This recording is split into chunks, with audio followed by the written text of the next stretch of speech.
សន្ទុះប្រាក់ដុល្លារបានធ្លាក់ចុះក្រោមកម្រិត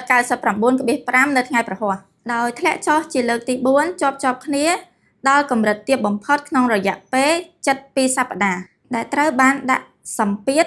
ដោយការរំពឹងទុកកាន់តែខ្លាំងឡើងនៃការកាត់បន្ថយអត្រាការប្រាក់បន្ថែមទៀតរបស់ធនាគារកណ្ដាលសហព័ន្ធឥឡូវនេះតម្លៃទីផ្សារកំណត់ឱកាសប្រហែល 85% នៃការកាត់បន្ថយអត្រាការប្រាក់ 0.25% នៅក្នុងខែធ្នូដែលជាការកើនឡើងយ៉ាងខ្លាំងពីប្រហែល 30% កាលពីសប្តាហ៍មុនការកាត់បន្ថយបន្ថែមទៀតចំនួន 3 ដងក៏កំពុងត្រូវបានកំណត់តម្លៃនៅក្នុងឆ្នាំ 2026 ផងដែរការរំពឹងទុកទាំងនោះត្រូវបានពង្រឹងបន្ទាប់ពីរបាយការណ៍ថា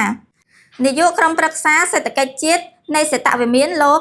Kevin Hassett គឺជាបេក្ខជនប្រកួតប្រជែងឈានមុខគេសម្រាប់ជំនួសតំណែងប្រធានធនាគារកណ្ដាល Fed បន្ទាប់ដែលជាជម្រើសវិនិយោគិនមើលឃើញថា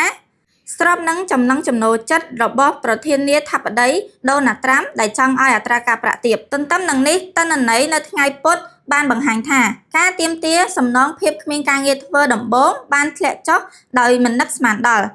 ហើយការបញ្ជាទិញទំនិញប្រើប្រាស់បានលើសពីការព្យាករណ៍ប្រាក់ដុល្លារបានធ្លាក់ចុះធៀបនឹងរូបិយប័ណ្ណសំខាន់ៗភាគច្រើន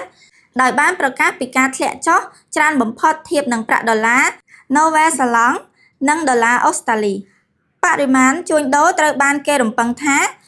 នឹងនៅមានកម្រិតទាបរហូតដល់ថ្ងៃសុក្រនេះដោយសារតែថ្ងៃបុណ្យឈប់សម្រាក Thanksgiving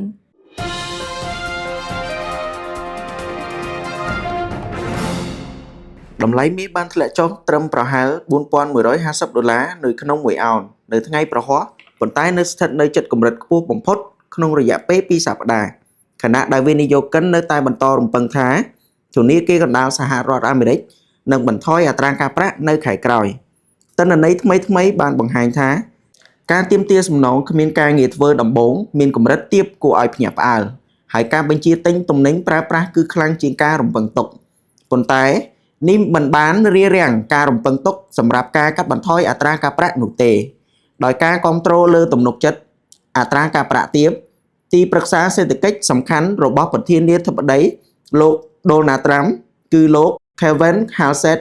ឥឡូវនេះត្រូវបានគេមើលឃើញថាជាអ្នកប្រជែងឈានមុខគេសម្រាប់តំណែងប្រធានធនាគារកណ្ដាលសហរដ្ឋអាមេរិកហើយទំនងជានឹងបន្តគោលនយោបាយរូបិយវត្ថុដែលមានភាពធូររលុងស្របតាមចំណង់ចំណូលចិត្តរបស់ប្រធានាធិបតី Donald Trump មាសកំពុងស្ថិតនៅនិន្នាការកើនឡើងប្រចាំ4ខែជាប់គ្នាបានកើនឡើងជិត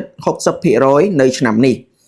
និងបានបង្ហាញពីកំណើនប្រចាំឆ្នាំដ៏ល្អបំផុតរបស់ខ្លួនចាប់តាំងពីឆ្នាំ 1979 មកម្ល៉េះ